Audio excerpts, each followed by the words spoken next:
बेटा good evening. Hope बेटा you all are good at your home. अब सभी स्वस्थ और सुरक्षित होंगे। हम चलते हैं, हमारा जो टॉपिक है उसके ऊपर वर्क करेंगे और हमारा टॉपिक है दिस वन, सरफेस केमिस्ट्री। और सरफेस केमिस्ट्री के अंदर मैंने आपको प्रोसेस ऑफ कैटालाइसिस आपको बताया था। बहुत सारी चीज़ें, बहुत थ्योरीज आपको उसके अंदर बताई थी। इसमें एक लास्ट का टॉपिक एक और बच रहा है, वो मैं आपको आज बताने वाला हूं। और उसके बाद बहुत ही इंटरेस्टिंग कंसेप्ट आपको स्टार्ट करवाऊंगा। तो जो इसमें एक लास्ट टॉपिक बच रहा है उसे नाम देते हैं, अलग टॉपिक है, उसे नाम देते हैं शेप सेलेक्टिव कैटालाइसिस। तो सबसे पहले हम पढ़ेंगे कि शेप सेलेक्टिव कैटालाइसिस क्या है। Let us move the first one. This is shape selective catalysis. क्या चीज बोला जाता है, थोड़ा यहां लिख देता हूं मैं एक बार।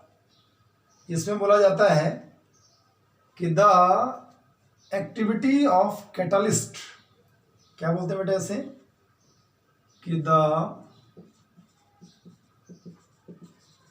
Activity of catalyst depends upon the size and structure of pores present in the catalyst. It is also depend upon the size and shape of reactant and products. ध्यान से सुनो बेटा, कंसेप्ट क्या हमारा, we have a concept, this one is shape selective catalysis.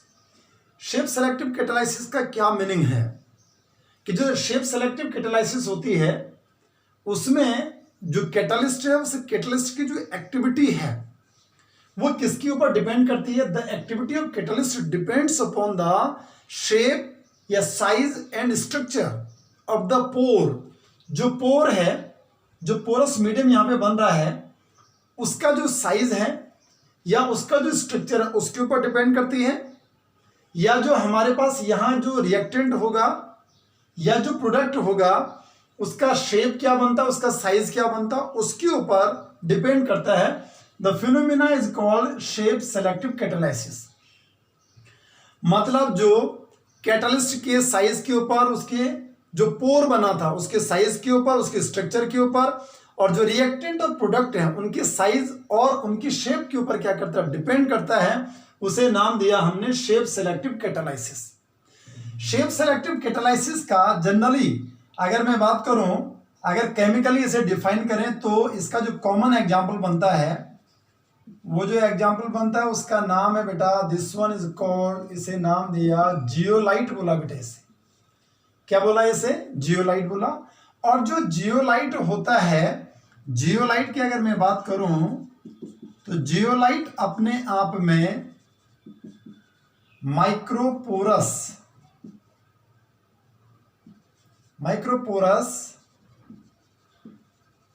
Alumino silicates होते हैं and they are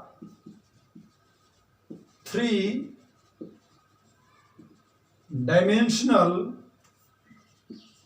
network like structure having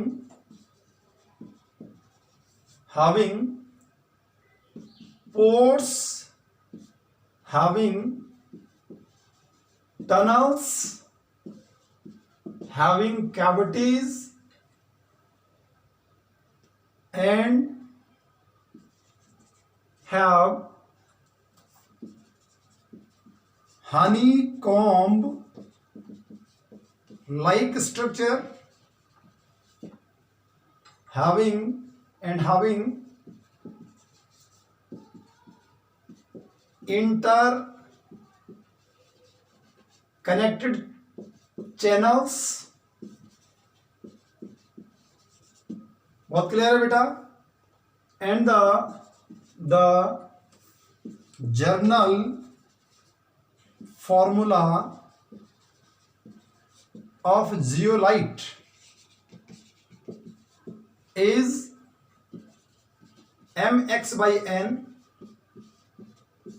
AlO2 x हो गया डॉट SiO2 y हो गया डॉट करके MH2O, ये ऐसा लिखा गया। ठीक है बेटा, ध्यान देंगे क्या बोला गया। कंसेप्ट हमारे पास आया, ठीक है, कि जो जियोलाइट है वो जियोलाइट अपने आप में क्या होता है, माइक्रोपोरस एल्यूमिनोसिलिकेट है। क्या है बेटा ये, माइक्रोपोरस एल्यूमिनोसिलिकेट। ध्यान से सुनेंगे, ये अपने आप में 3 डायमेंशनल होता है। This one important. Again network like structure इसका है। इसमें बहुत सारे पोर्स होते हैं, बहुत सारी टनल्स होती हैं, बहुत सारी कैविटीज होती हैं। इसका जो स्ट्रक्चर बनता है this one Honey comb like, जो मधुमक्खी का छत्ता है उसके जैसा बनता है, या इसे ये भी बोला जाता है केज लाइक, भी इसे बोला जाता है बेटा, केज लाइक स्ट्रक्चर इसका बनता है। हैविंग इंटरकनेक्टेड चैनल्स, बहुत सारे इसमें इंटरकनेक्टेड क्या होते हैं, चैनल्स होते हैं। और इसका जो जनरल फॉर्मूला बनता है, जनरल फॉर्मूला ऑफ जियोलाइट जो बनता है वो mx/n लिखा, यहां लिख दिया AlO2 होल x कर दिया, SiO2 होल y हो गया, डॉट करके लिख दिया हमने MH2O। बहुत क्लियर है बेटा। यहां अगर मैं m की बात करूं तो जो m यहां पे बनता है, इस m को लिखा जाता है दिस वन मेटल आयन। इस मेटल आयन में बेटा हम ले सकते हैं Na+ आयन हो गया, या K+ आयन हो गया, या Mg+2 आयन हो गया, या Ca+2 आयन हो गया। ठीक है बेटा, ये इसके अंदर क्या बनता है, ये मेटल आयंस बन गए। बहुत क्लियर है।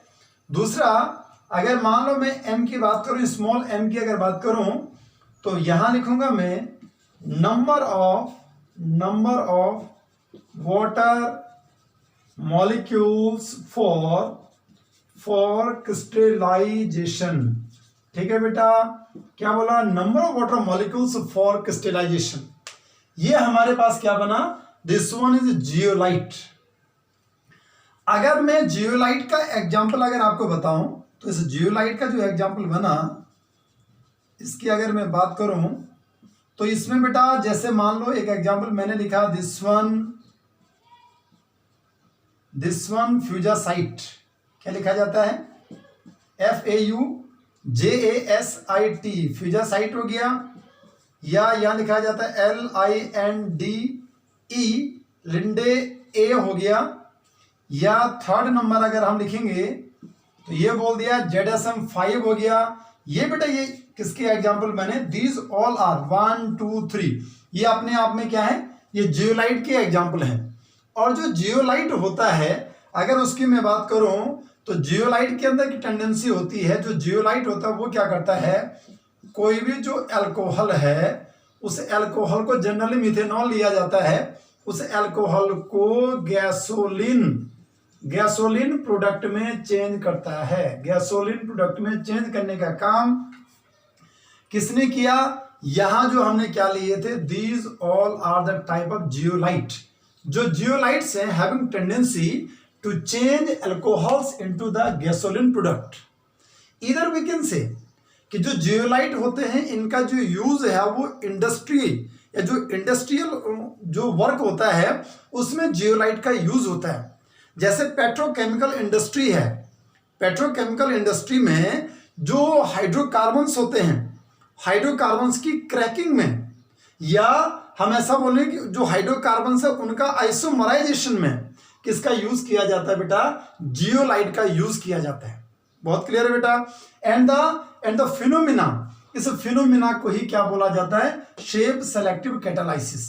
यहां जितनी ये सारी चीजें जियोलाइट के अंदर, जितनी सारी चीजें मैंने आपको बताई हैं, इनके अंदर टेंडेंसी होती है कि अगर इनके अंदर बहुत सारे टनल्स बनते हैं, बहुत सारी कैविटीज बनती हैं, या इनके अंदर इंटरकनेक्टेड अगर चैनल्स बनते हैं, तो इससे क्या होता है कि जो हमारे पास ये जियोलाइट है, जो एक कैटलिस्ट के जैसा काम करता है, हैविंग टेंडेंसी टू प्रोवाइड, इसे बोला जाता है, ये क्या करता है, सरफेस एरिया को प्रोवाइड करता है।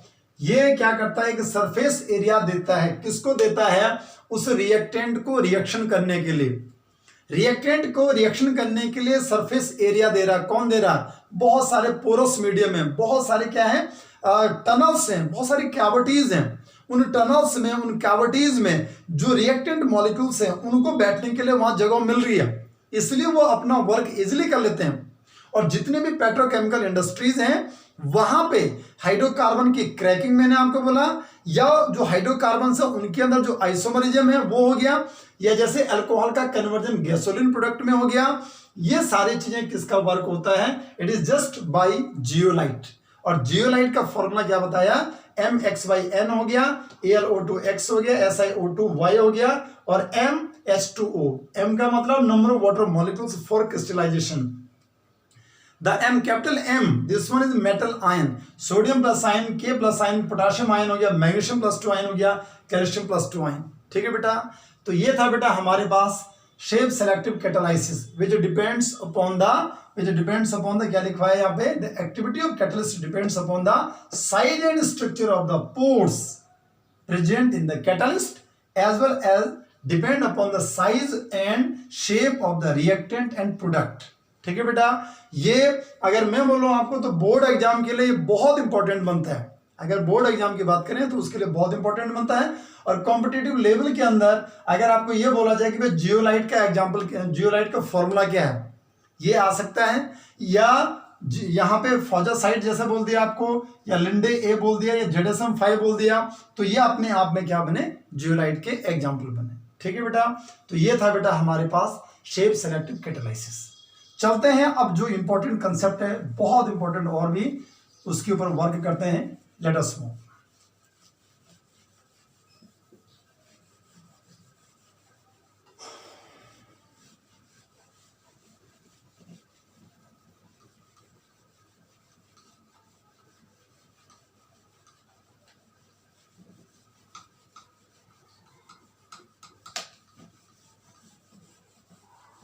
बेटा अगला जो टॉपिक हमारे पास आ रहा है उसका नाम है colloidal state, the very very most important term.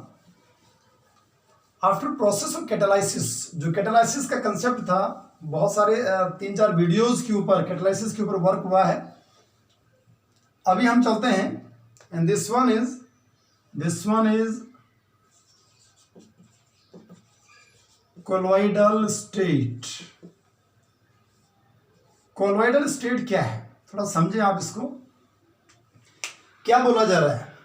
जैसे मान लो बेटा हम मिल्क की बात करते हैं, या इमल्शन की अगर मैं बात करूं, ठीक है बेटा, या जैसे मान लो बहुत सारे हमारे पास जैसे हेयर क्रीम्स बनती हैं, या जैसे मान लो like this one coloured glasses बनते हैं, या जैसे जो फॉर्म हो गया उसकी बात करें, फ्रॉथ हो गया उसकी बात करें, या जैसे मान लो प्यूमाइस स्टोन की अगर बात करें, ठीक है बेटा, स्मोक की अगर बात करें, जितने सारे, या बटर हो गया, चीज हो गया, अगर इन सब की मैं बात करूं तो ये सारे के सारे किसके अंदर आते हैं, कोलॉइडल स्टेट के अंदर आते हैं।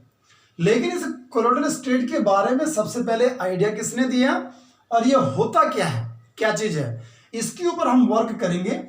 क्या चीज है कि 1861 में एक साइंटिस्ट आए जिनका नाम था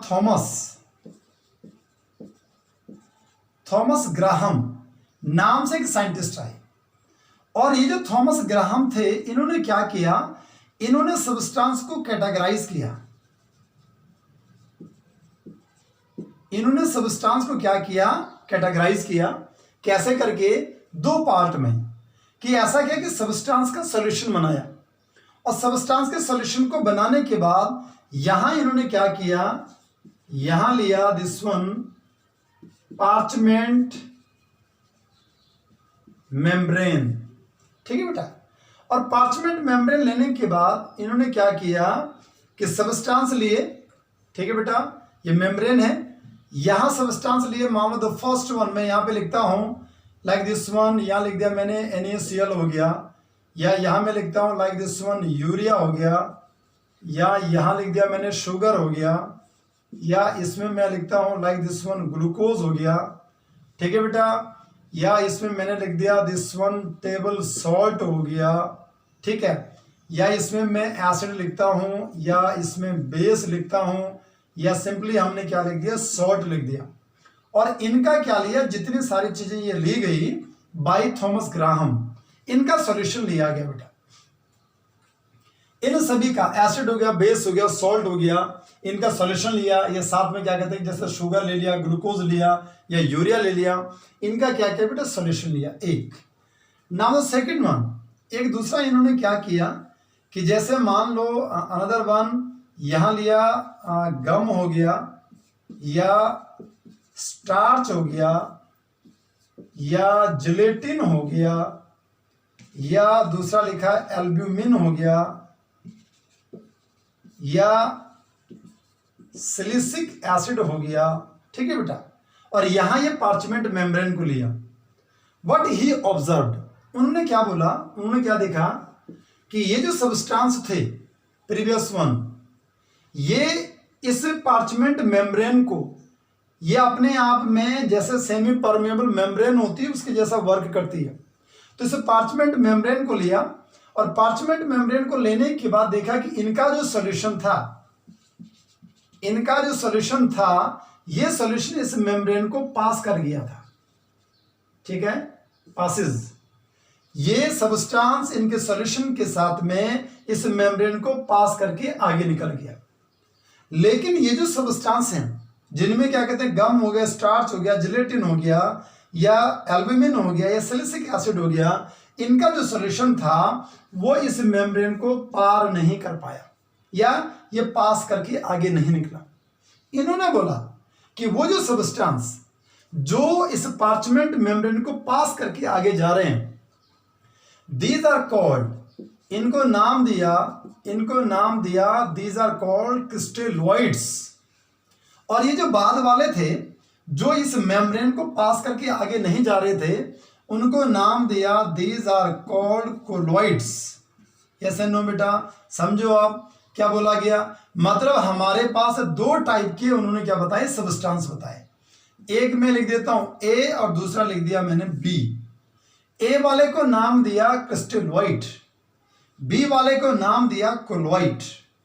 according to Thomas Graham, crystalloid are those, or crystalloids are those having tendency to pass the parchment membrane, the solution of the crystalloid, जो इनका solution बना having tendency to pass the parchment membrane, but the colloids they don't have tendency to pass the parchment membrane. That's why अगर मान लो ये पास कर रहे हैं, इन्हें क्रिस्टलोइड बोल दिया, ये पास नहीं कर पा रहे थे, इनको कोलॉइड बोला। यहां पे एक टर्म आता है, यहां बोला जाता है ग्रीक कोला, का मतलब होता है ग्लू, ठीक है बेटा, ये कोलॉइड्स बन गए। लेकिन बाद में जो दूसरे साइंटिस्ट थे उन्होंने क्या ऑब्जर्व किया, व्हाट अनदर साइंटिस्ट ऑब्जर्व्ड, कि जैसे मान लो ये NaCl है बेटा, और यहां लिया वाटर। NaCl को वाटर में डालने के बाद ये क्रिस्टलोइड के जैसा काम कर रहा है। यही NaCl को अगर सॉल्वेंट बदल दें और बेंजीन अगर ले लें तो ये किसके जैसा काम कर रहा है, कोलॉइड के जैसा काम कर रहा है। थोड़ा समझेंगे कंसेप्ट को, बहुत मजेदार कंसेप्ट है। यही NaCl वाटर के साथ में क्रिस्टलोइड, यही NaCl बेंजीन के साथ में कोलॉइड के जैसा काम कर रहा है। द अनदर वन, अगर मान लो मैं सोप्स की अगर बात करूं और उसको मैं वाटर के साथ में लेता हूं, तो सोप को वाटर में डालेंगे तो वो कोलॉइड के जैसा बिहेव करता है। या सोप्स को अगर हम बेंजीन में लेते हैं, ऑर्गेनिक कंपाउंड बेंजीन में लेने के बाद ये किसके जैसा काम करता है, दिस वन क्रिस्टलोइड। बहुत क्लियर है बेटा, यस एंड नो। देखो कंसेप्ट क्या है। अभी तक तो जो थॉमस ग्राहम था उसने ऐसा बोला कि भाई जो इस मेम्ब्रेन को पास कर पाते हैं वो अपने आप में क्रिस्टलोइड है, जो पास नहीं करते वो अपने आप में कोलॉइड है। बट आफ्टर सम टाइम जो साइंटिस्ट थे उन्होंने क्या ऑब्जर्व किया, the same substance having tendency to act as a colloid as well as a crystalloid. एक ही सब्सटेंस के अंदर कौन सी टेंडेंसी है कि वो कोलॉइड के जैसा भी काम कर रहा है, वही सब्सटेंस क्रिस्टलोइड के जैसा भी काम कर रहा। इवन अगर हम क्या कर लेते हैं कि जो सॉल्वेंट है उस सॉल्वेंट को बदल दें, मतलब NaCl having tendency to act as a crystalloid if the solvent is water, and if the solvent is benzene, NaCl having tendency to act as a colloid. And the another one like we have soaps, अगर soap की बात करें water के साथ में colloid बना रहा है और बेंजीन के साथ में ये क्या कर रहा है, क्रिस्टलोइड का फॉर्मेशन कर रहा है। दैट्स व्हाई साइंटिस्ट ने जो कोलॉइडल स्टेट थी, जो कोलॉइड्स थे, उनके जो सब्सटेंस थे इन्होंने जो कैटेगराइज किया था और इन्होंने जो इसको डिफाइन किया था, साइंटिस्ट ने इसको रिक्लासिफाई या रीडिफाइन किया। और रीडिफाइन करके क्या बोला कि भाई जो कोलॉइडल स्टेट है it is not a substance rather than it is a state of substance. ये अपने आप में कोई सब्सटेंस नहीं है, but it is a state of substance which depends upon the molecular size. जो किसके ऊपर डिपेंड करता है, मॉलिक्यूलर साइज पर डिपेंड करता है। जो पार्टिकल लेंगे उस पार्टिकल का साइज कितना बन रहा है, पार्टिकल के साइज पे जो डिपेंड करता है उसे क्या नाम दिया, this one is called colloidal state. बहुत क्लियर है बेटा। मैं यहां डेफिनेशन लिख देता हूं कि जो रीडिफाइन इसे किया गया, क्या बोला गया, colloids are not substance but it is a state of substance.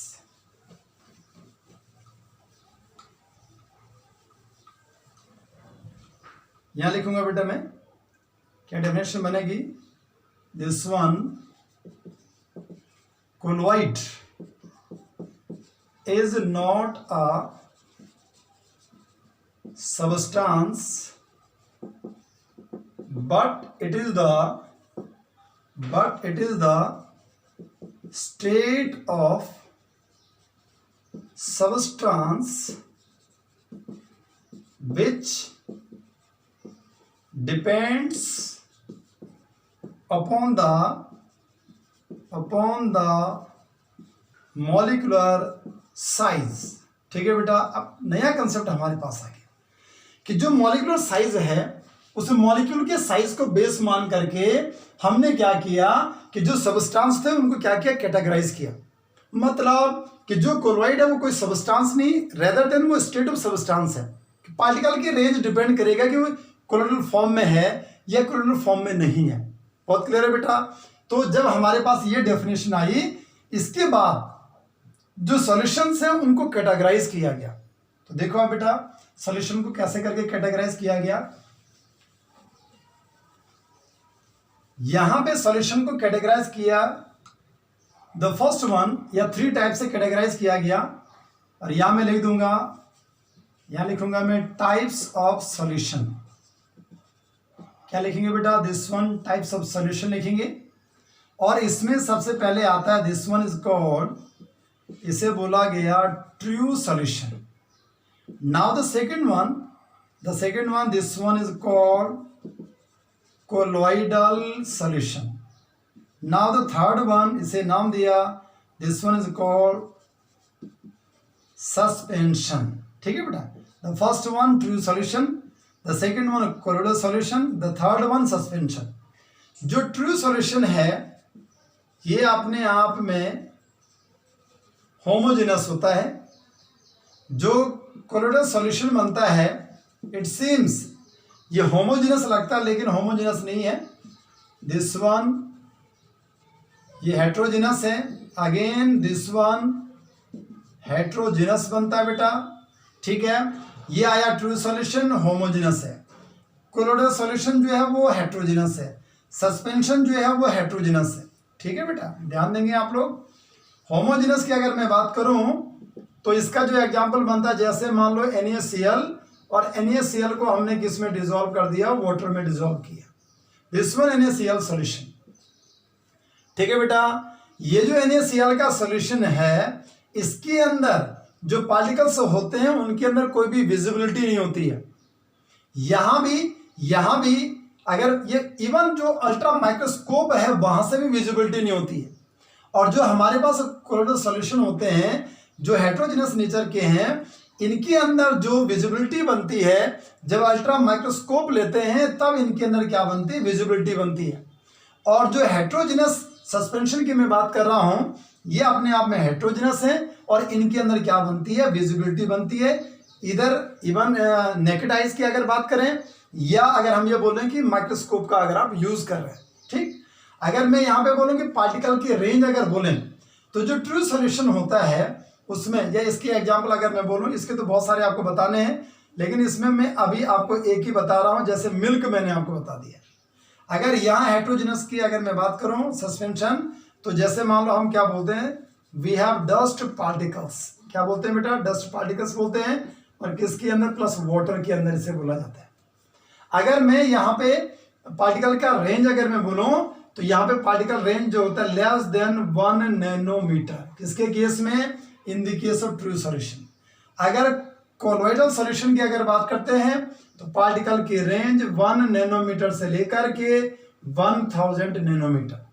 अगर मान लो सस्पेंशन की बात करें तो पार्टिकल की रेंज जो होती है it is greater than 1000 nanometre. ठीक है बेटा, बाकी डिस्कशन इसके ऊपर अभी अलग से मैं करवा रहा हूं।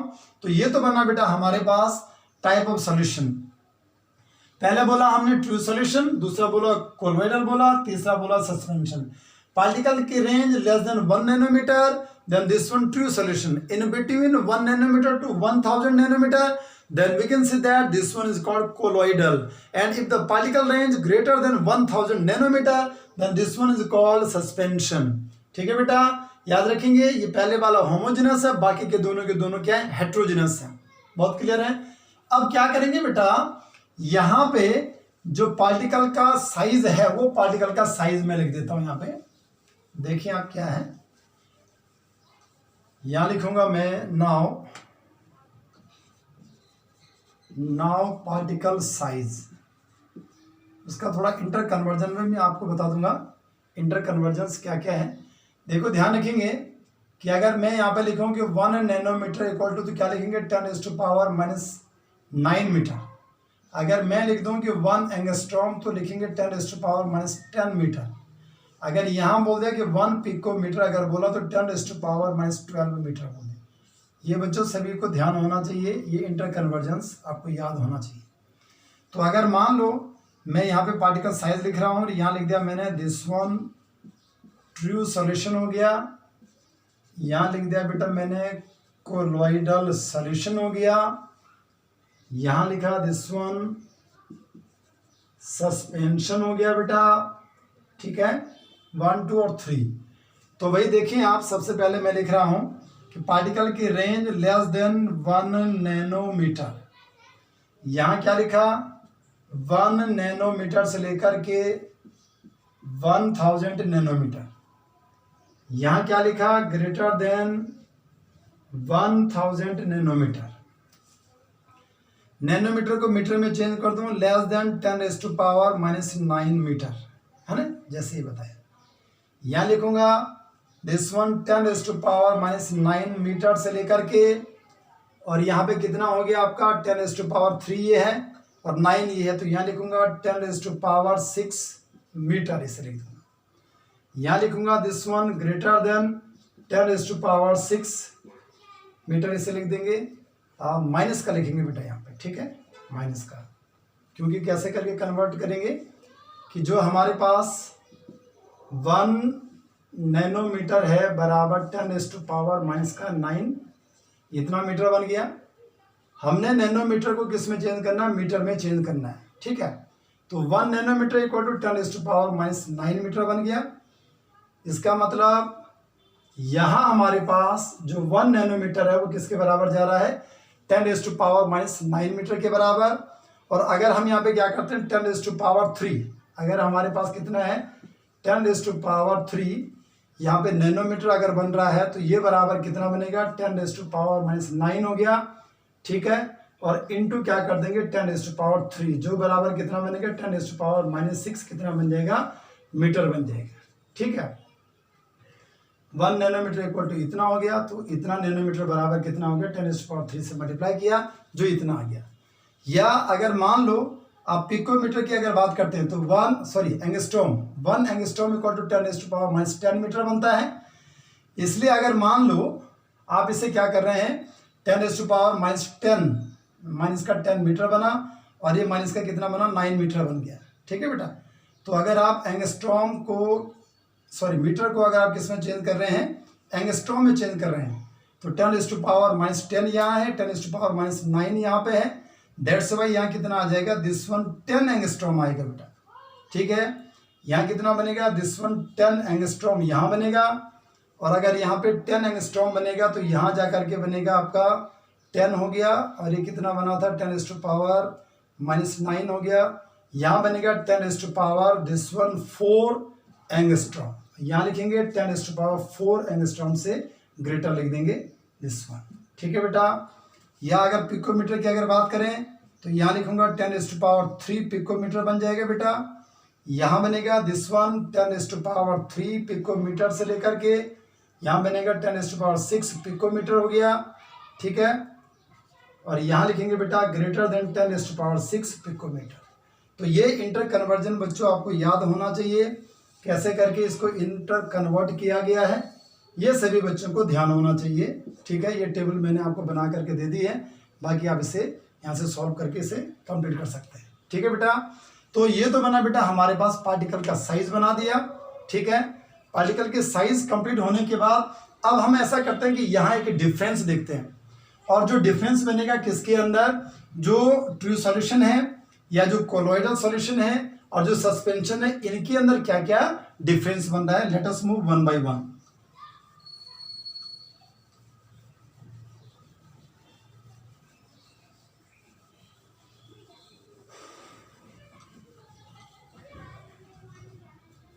अब यहां लिखेंगे बेटा डिफरेंस लिखेंगे, और डिफरेंस में आएगा सबसे पहले द फर्स्ट वन, यहां लिख दिया हमने दिस वन ट्रू सॉल्यूशन लिख दिया बेटा। यहां लिख दिया कोलॉइडल सॉल्यूशन हो गया, और यहां लिख देंगे दिस वन सस्पेंशन। ठीक है बेटा, इसमें सबसे पहले क्या आएगा, द फर्स्ट वन यहां लिखेंगे पार्टिकल साइज। पार्टिकल साइज क्या लिखा था हमने, this one less than 1 nanometre, 1 nanometre से 1000 नैनोमीटर। यहाँ लिखेंगे ग्रेटर देन 1000 नैनोमीटर। या सेकंड वाला जो पार्ट बनेगा उसमें हम लिखेंगे नेचर लिखेंगे। नेचर जो बनेगा इसका बना होमोजेनस हो गया। यहाँ बनेगा दिस वन हेट्रोजिनस हो गया, यहाँ भी हेट्रोजिनस बनेगा। थर्ड वाला जो पार्ट बनेगा उसमें हम लिखेंगे बेटा दिस वन अपीयरेंस बनेगा। यहाँ लिखेंगे बेटा दिस वन ट्रांसपेरेंट हो गया। यहाँ भी लिखेंगे बेटा दिस वन ट्रांसपेरेंट हो गया। यहाँ लिखेंगे ओपेक, इसे लिखेंगे। फोर्थ वाला जो पार्ट बनता है वो लिखेंगे दिस वन सेटिंग, और यहाँ लिख देंगे नो सेटल, और यहाँ लिखेंगे विल सेटल आफ्टर सेंट्रीफ्यूगेशन। यहाँ लिखेंगे दिस वन, यहाँ लिखेंगे settle down due to gravity. ठीक है बेटा, फिफ्थ नंबर वाला जो पॉइंट बनेगा उसे लिखेंगे दिस वन अपियरेंस भी हो गया, सेटल डाउन ये भी हो गया। आगे लिखेंगे बेटा दिस वन डिफ्यूजन, ठीक है।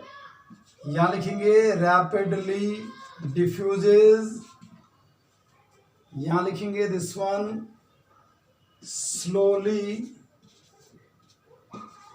डिफ्यूजन, यहाँ लिखेंगे नॉट डिफ्यूजेस, ठीक है बेटा। अगला पॉइंट बनेगा 6 नंबर का पॉइंट बनेगा दिस वन, यहाँ लिखूंगा मैं टिंडल इफेक्ट, यह भी आपको आगे पढ़ाने वाला है, जब आगे टॉपिक आएगा फिर आपको बता देंगे।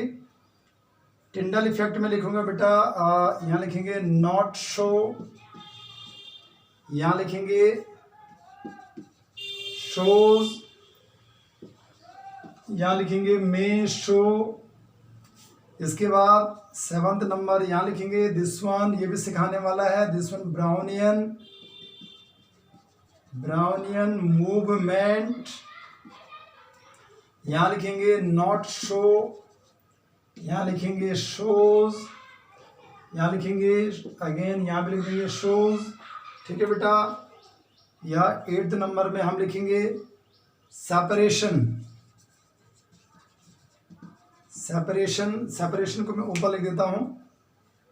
नाउ 8th नंबर लिखेंगे सेपरेशन,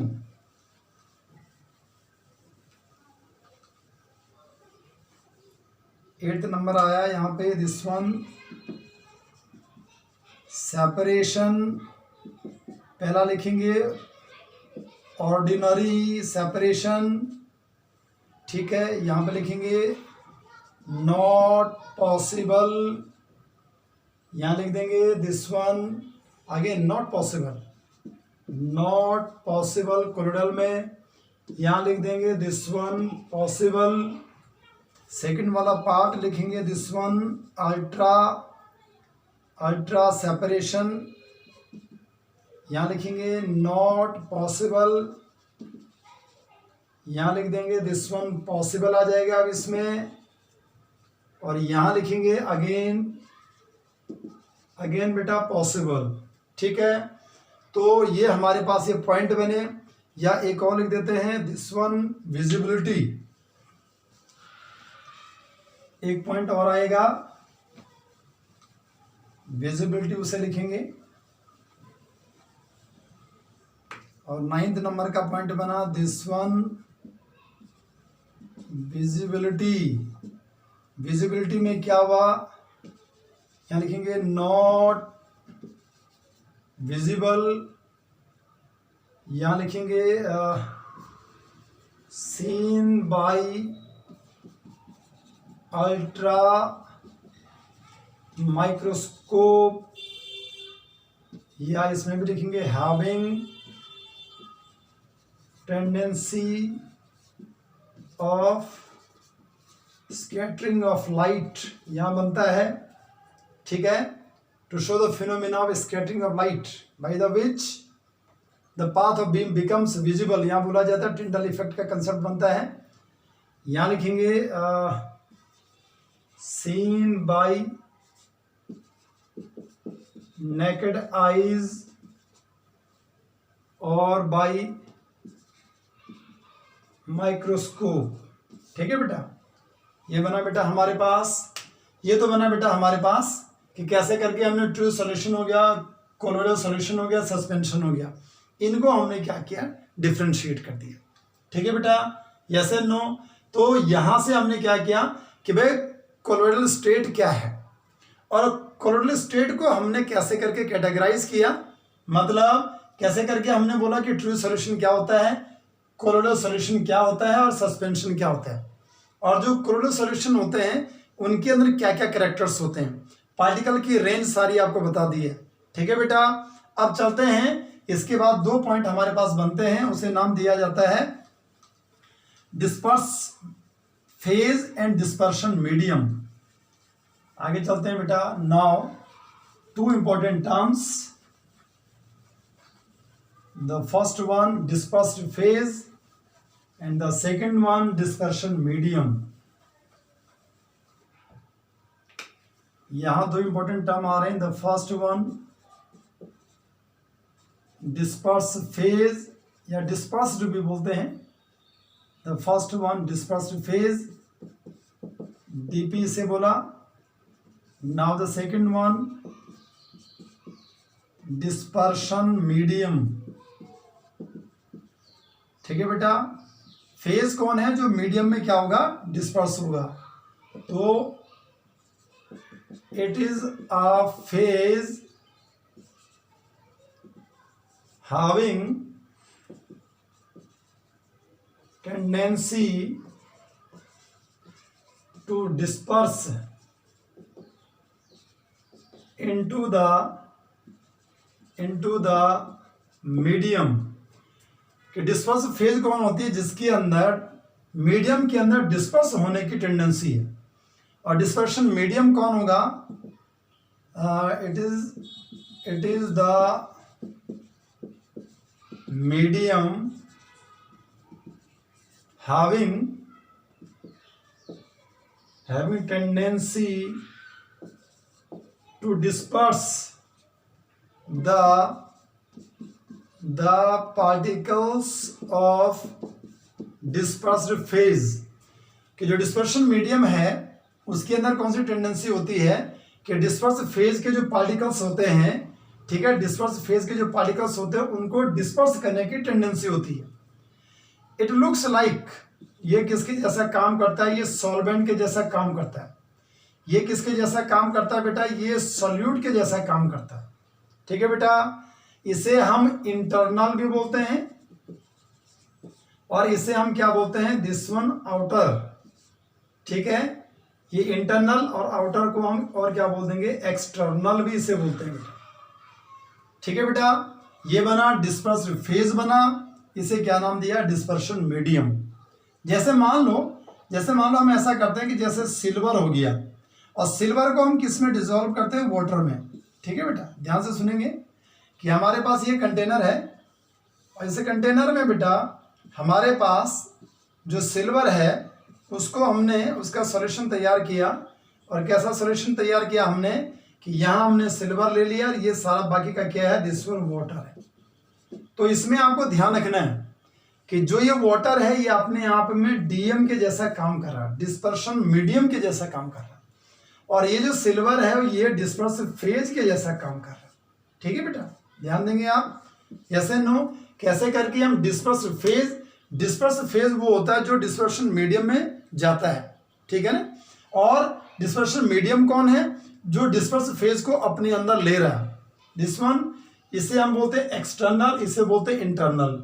या इसे हमने क्या बोला? या ये सॉल्यूट के जैसा काम करता है, ये किसके जैसा काम करता है? सॉल्वेंट के जैसा काम करता है। बहुत क्लियर है बेटा। अब इसके बाद हमारे पास जो कोलोइडल स्टेट बनती है उसका जो क्लासिफिकेशन है, और ये बहुत इंपॉर्टेंट है। अब हम चलते हैं इसका जो क्लासिफिकेशन है उसके ऊपर वर्क करेंगे। So let us move towards classification.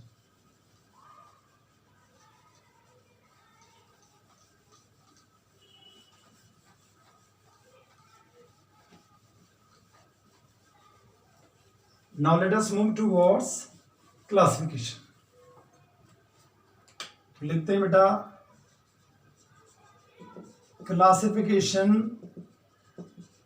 Of colloids.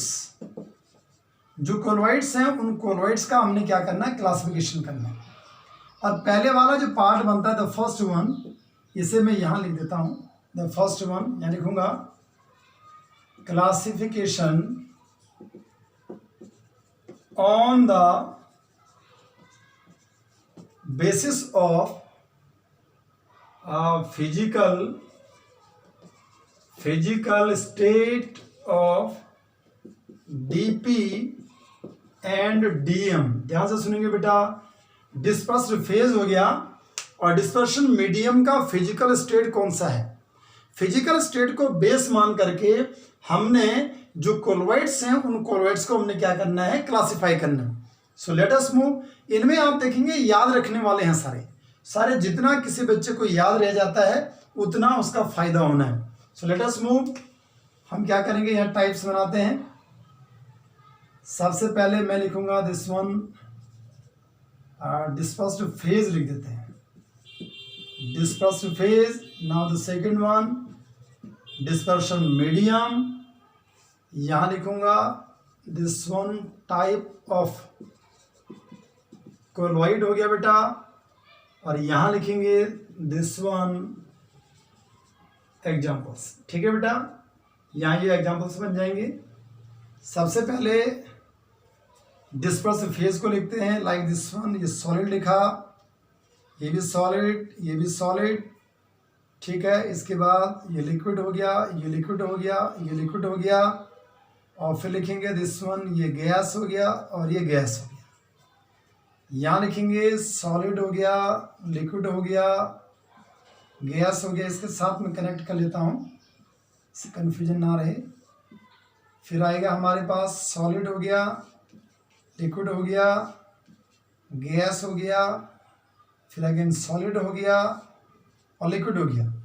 यहाँ पे गैस और गैस का नहीं बनता, इसलिए नहीं बनता क्योंकि वो होमोजिनस हो जाता है बेटा। ठीक है, तो ध्यान देंगे, वो मैं लिख रहा हूँ यहाँ पे ये सारे, ये डिस्पर्शन मीडियम यहाँ पे लिख दिया हमने। टाइप ऑफ कोलॉइड जो बनता है बेटा, इसमें लिखा जाता है सॉलिड सोल, इसे पढ़ते हैं। यहाँ सिंपली यहाँ सोल लिखा जाता है, यहाँ लिखते हैं दिस वन। गैस अगर आ रहा तो यहाँ लिख दिया हमने एरोसोल, इसे बोलते हैं बेटा। यहाँ लिक्विड गैस सॉलिड के अंदर है, यहाँ इसे जेल बोला जाता है। लिक्विड लिक्विड में यहाँ बेटा इसे इमल्शन बोलते हैं। लिक्विड और गैस वाला जो बनता है दिस वन, यहाँ बोलेंगे लिक्विड गैस वाला, इससे बोलेंगे लिक्विड लिक्विड एरोसोल बोलेंगे बेटा। यहाँ बोलेंगे अगेन सॉलिड सोल हो गया। यहाँ दिस वन ये लिक्विड है, गैस और लिक्विड, यहाँ इसे फोम लिखा जाता है। अब इसके एग्जाम्पल हैं, जैसे मान लो यहाँ एग्जाम्पल बनता है कलर्ड ग्लास हो गया बेटा, या यहाँ हमने लिखा दिस वन जेम स्टोन्स हो गए बेटा। इधर दूसरे वाला आया दिस वन सोल आ गया, सोल में हम यहाँ लिखते हैं दिस वन पेंट्स हो गया, या पेंट्स हो गया, या सेल फ्लूइड्स इसे लिखा जाता है। एरोसोल के अंदर यहाँ पे आता है दिस वन स्मोक हो गया, यहाँ डस्ट हो गया। जेल के अंदर यहाँ पे आता है दिस वन चीज हो गया, या बटर हो गया। इमल्शन के अंदर बेटा मिल्क आ गया, या hair spray, sorry hair cream बोलेंगे, हेयर क्रीम होगी।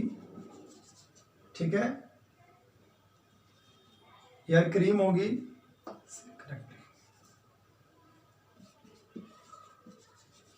ठीक है बेटा, यहाँ आया लिक्विड हो गया, गैस हो गया, लिक्विड एरोसोल में यहाँ बनता है दिस वन मिस्ट हो गया, या यहाँ फॉग हो गया, या क्लाउड हो गया। ठीक है बेटा, ये बनेगा। यहाँ आएगा, इसे लिखा जाता है प्यूमाइस स्टोन हो गया, या यहाँ बनेगा फ्रॉथ हो गया, सोप लेदर हो गया। ये बेटा एग्जाम्पल हैं, ये एग्जाम्पल आप नोट कर सकते हैं, आपको बुक्स में भी ये एग्जाम्पल मिल जाएंगे। ठीक है बेटा, तो ये पहले वाला पार्ट बना classification on the basis of physical state of dispersed phase and dispersion medium.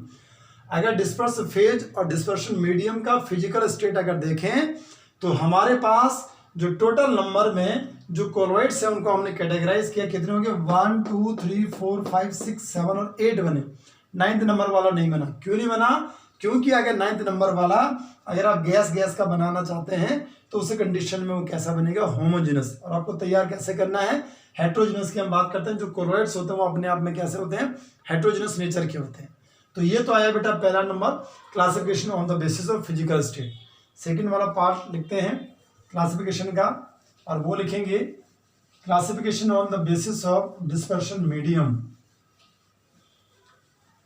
Second वाला पार्ट बना, इसे नाम दिया हमने this one. Now the second one, this one classification on the basis of dispersion medium। Dispersion medium की अगर बात करें उसको बेस मान करके अगर हम लिख रहे हैं, ठीक है बेटा, तो इसमें हम लिखते हैं जैसे मान लो वाटर है दिस वन डिस्पर्शन मीडियम, और यहाँ लिखेंगे हम टाइप ऑफ कोलोइड। कोलोइड का टाइप क्या बनेगा, कोलोइड्स, या सोल क्या बनेगा, कोलोइड को सोल भी बोला जाता है, ठीक है बेटा। तो वाटर है तो इसे हमने लिखा दिस वन हाइड्रोसोल या एक्वासोल इसे बोलते हैं, या अगर मान लो यहाँ पे बेंजीन है तो इसे बेंजोसोल बोलते हैं। अगर यहाँ पे एयर डिस्पर्शन मीडियम में है तो एरोसोल बोलेंगे बेटा। अगर यहाँ पे अल्कोहल है बेटा, ठीक है बच्चों, अल्कोहल है तो इसे बोलेंगे अल्कोसोल हो गया, दिस वन अल्कोसोल हो गया, ठीक है। यहाँ एक कंसेप्ट और आता है कि अगर मान लो ग्रेफाइट हो गया और प्लस अगर मैं यहाँ वाटर लिख दूँ तो इसे एक्वा डैग इसे बोलते हैं, या अगर मान लो ग्रेफाइट हो गया और ऑयल के साथ में है तो इसे ऑयल डैग इसे बोला जाता है, ये भी आपको याद रखना है। The second was classification on the basis of dispersion medium. Dispersion medium क्या है, ये मीडियम है, वाटर हो गया, बेंजीन हो गया, एयर हो गया, अल्कोहल हो गया, ये हमारे पास क्या डिस्पर्शन मीडियम है। और यहाँ हमने क्या बनाया, अगर वाटर है तो हाइड्रोसोल बोला या एक्वासोल बोला, अगर बेंजीन है तो बेंजोसोल बोल दिया, अगर एयर है तो एरोसोल बोल दिया, अगर अल्कोहल है तो क्या बोल दिया, अल्कोसोल बोल दिया। अगर मान लो ग्रेफाइट वाटर के साथ में मिल रहा तो एक्वा डैग बोल दिया, अगर ग्रेफाइट ऑयल के साथ में मिला तो ऑयल डैग इसे नाम दे दिया, ठीक है बेटा। ये आया सेकंड वाला। थर्ड नंबर वाला जो पार्ट आता है, now the third one classification on the basis of chemical composition. Chemical composition को बेस मान करके जो क्लासिफिकेशन बनता है वो दो टाइप से बनता है बेटा, एक इनऑर्गेनिक बनता है, एक ऑर्गेनिक बनता है, ठीक है बेटा।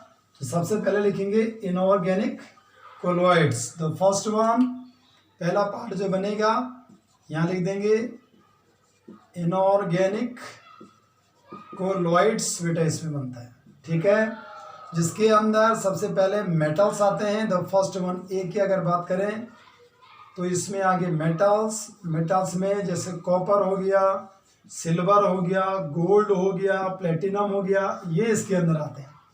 बी वाला जो पार्ट बनेगा उसे नाम दिया नॉन मेटल्स का बेटा।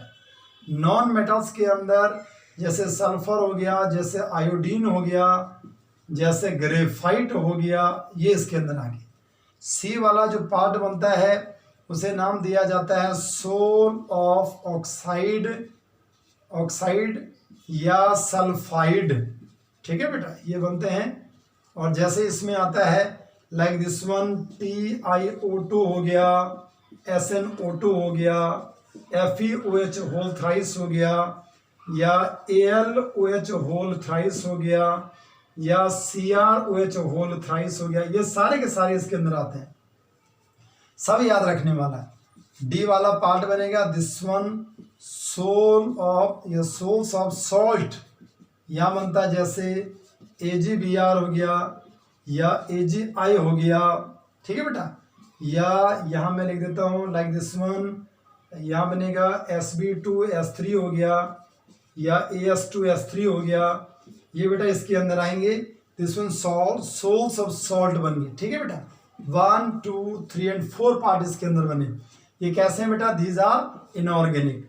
या इसके अंदर सेकंड वाला जो पार्ट बनेगा उसे लिखेंगे ऑर्गेनिक जो कोलोइड्स बनते हैं।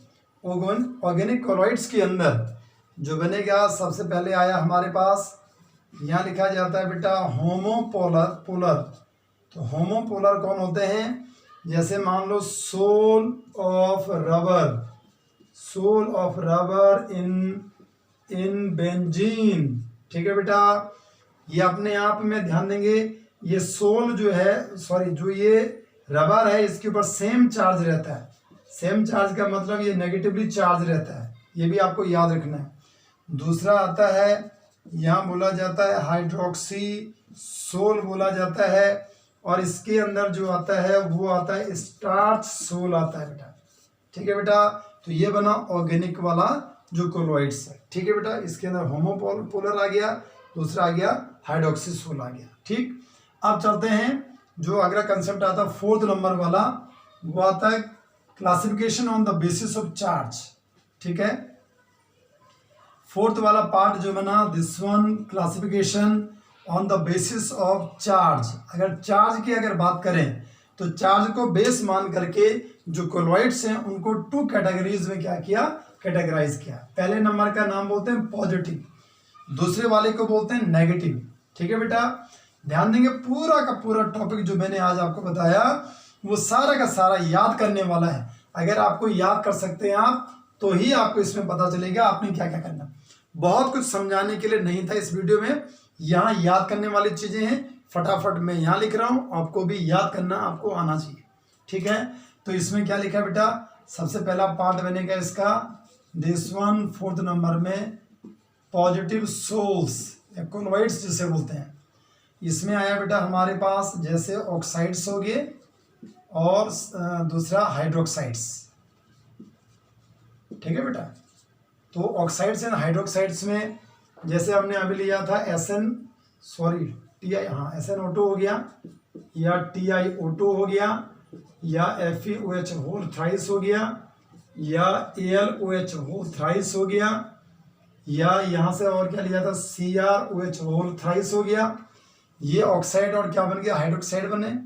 सेकंड वाला पार्ट इसके अंदर ए लिख दो इसे। नाउ द B1, यहाँ लिखूंगा बेटा मैं बेसिक डाइज इसके अंदर आते हैं। इसमें आता है दिस वन मिथाइलिन ब्लू हो गया, या लिखा जाता है बिस्मार्क ब्राउन हो गया। ठीक है बेटा, मिथाइलिन ब्लू बिस्मार्क ब्राउन हो गया, ये बेसिक डाई के अंदर आ गया। इनके ऊपर पॉजिटिव चार्ज है। सेकंड वाला पार्ट बना this one negatively charge, this one negative charge वाले जो सोल बनते हैं। ठीक है, नेगेटिव सोल्स जिन्हें लिख रहा हूं मैं, इसमें आ गया जैसे मान लो हम लिखते हैं मेटल, जैसे कॉपर हो गया, सिल्वर हो गया, गोल्ड हो गया, प्लेटिनम। या बी वाला पार्ट जो बनेगा वो आएगा दिस वन एसिडिक डाइज हो गया, जिसमें इओसिन हो गया, या कॉन्गो रेड हो गया, ये इसके अंदर आएंगे। सी वाला पार्ट जो बनेगा, सी वाले पार्ट में बनेगा नेचुरल सोल हो गया, जैसे ब्लड हो गया, या जैसे चारकोल हो गया। ठीक है बेटा, चारकोल हो गया, या गम हो गया, या डी वाला जो बनेगा वो बनेगा सल्फाइड। सल्फाइड के बजाय हम क्या लिखेंगे, लाइक दिस वन सल्फाइड ही बोलेंगे। मेटल सल्फाइड्स जैसे बन रहे हैं यहाँ पे, जैसे CDS हो गया, या HGS हो गया, या जैसे AS2S3 हो गया, SB2S3 हो गया। ठीक है बेटा, ये हमारे पास ये टाइप बने। These all are classified on the basis of charge, कि जो चार्ज है, जो सोल है, उस सोल के ऊपर कौन सा चार्ज है। तो बेटा ये था बेटा हमारा आज का टॉपिक। आज के टॉपिक में जो कंसेप्ट आपको करवाए गए हैं सारे के सारे याद करने वाले टॉपिक हैं। होप सो गुड बेटा, आपको ये बहुत क्लियरली समझ में आया होगा, और इनको बार बार आप रिवाइज करेंगे। जितना आप इनको रिवाइज करेंगे उतना आपको ये क्लियर होगा। ठीक है बेटा, थैंक्स बेटा, एंड गॉड ब्लेस यू।